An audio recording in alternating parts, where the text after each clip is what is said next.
Are you feeling overwhelmed by your to-do list? Is your schedule packed to the brim?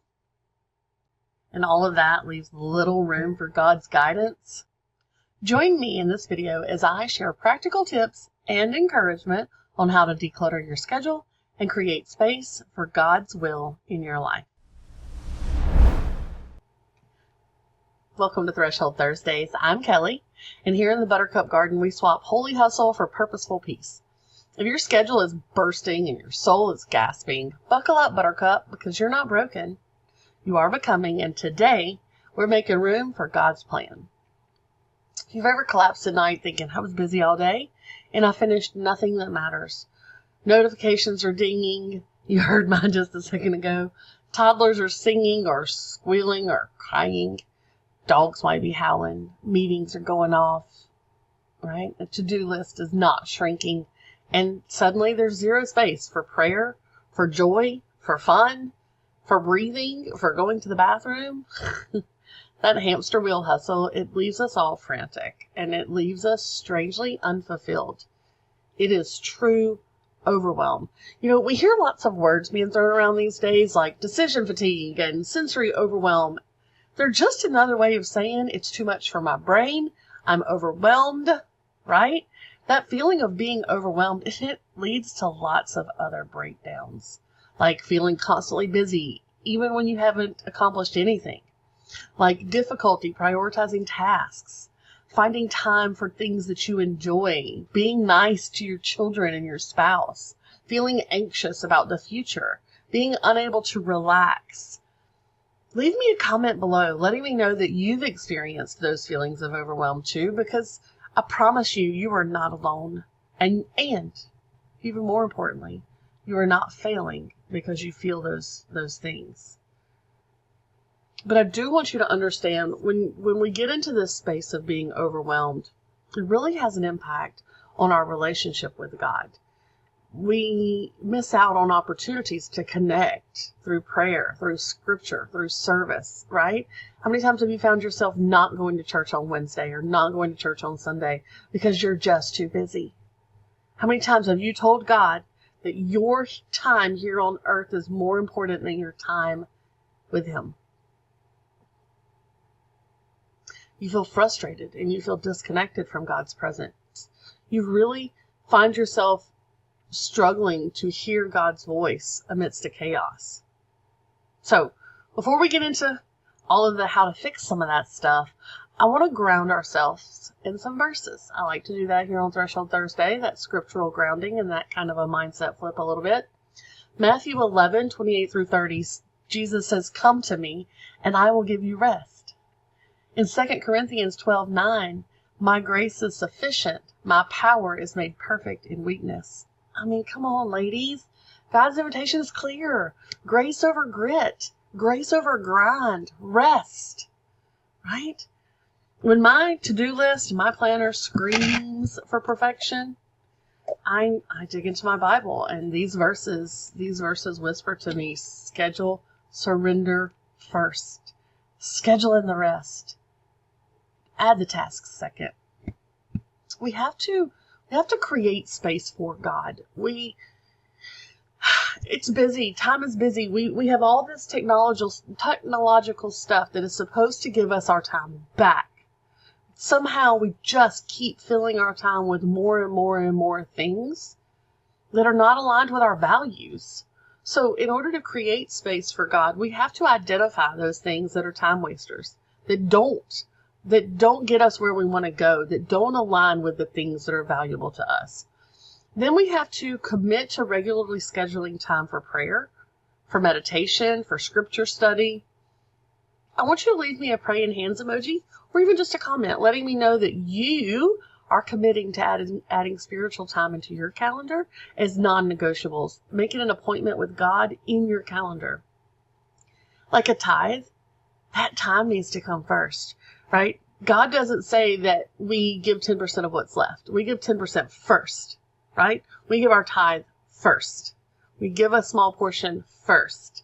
Then we live off the rest or do what we want with the rest. I think it needs to be the same way with our time. We give God time first. and then do what we want with the rest of it.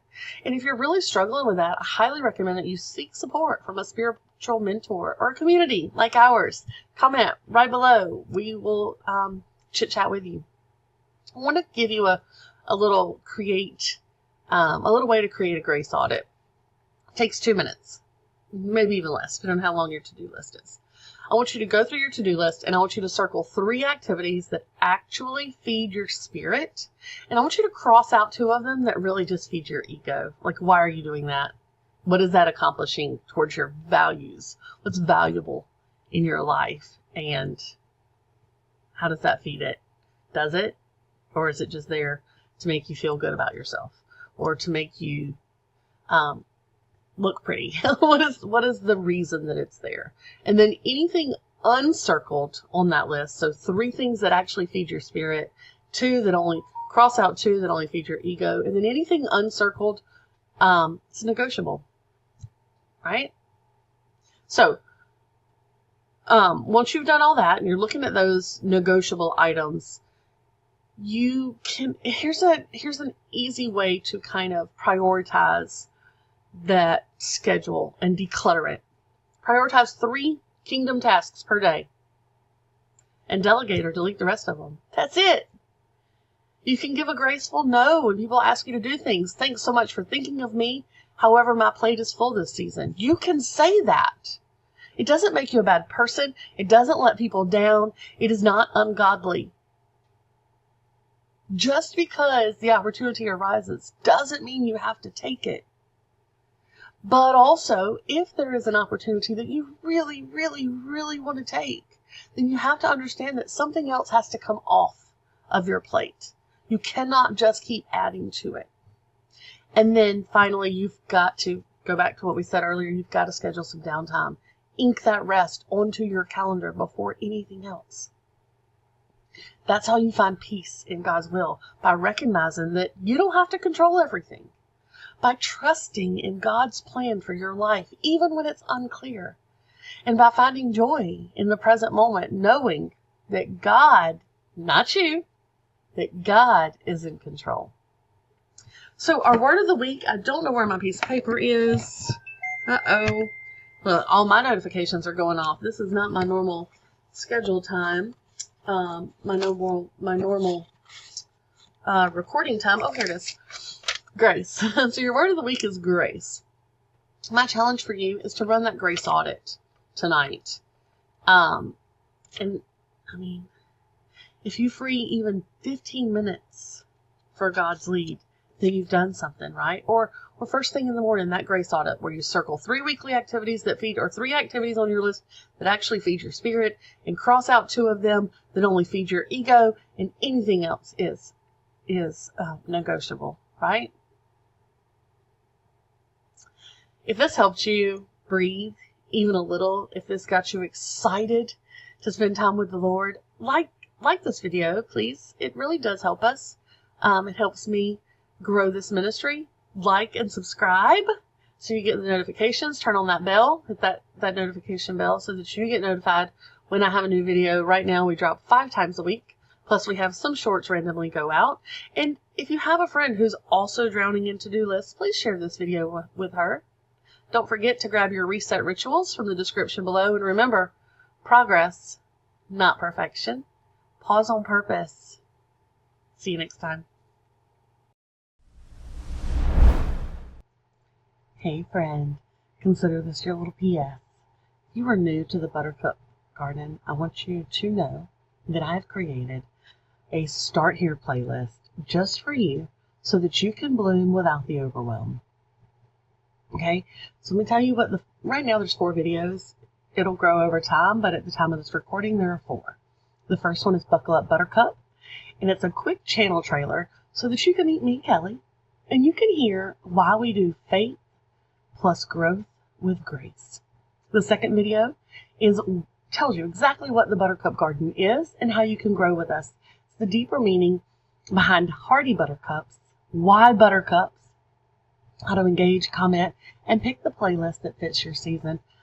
Excuse me, video 3 is how to use this channel without getting overwhelmed. There's no pressure, no hustle, just simple weekly rhythms that fit your real life.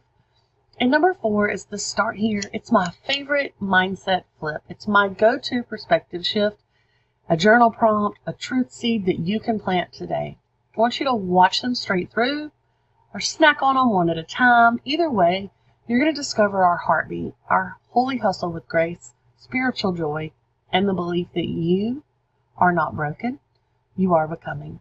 So, hit that link right up there and save that playlist. Play it while you fold laundry or sip sweet tea and get to know us.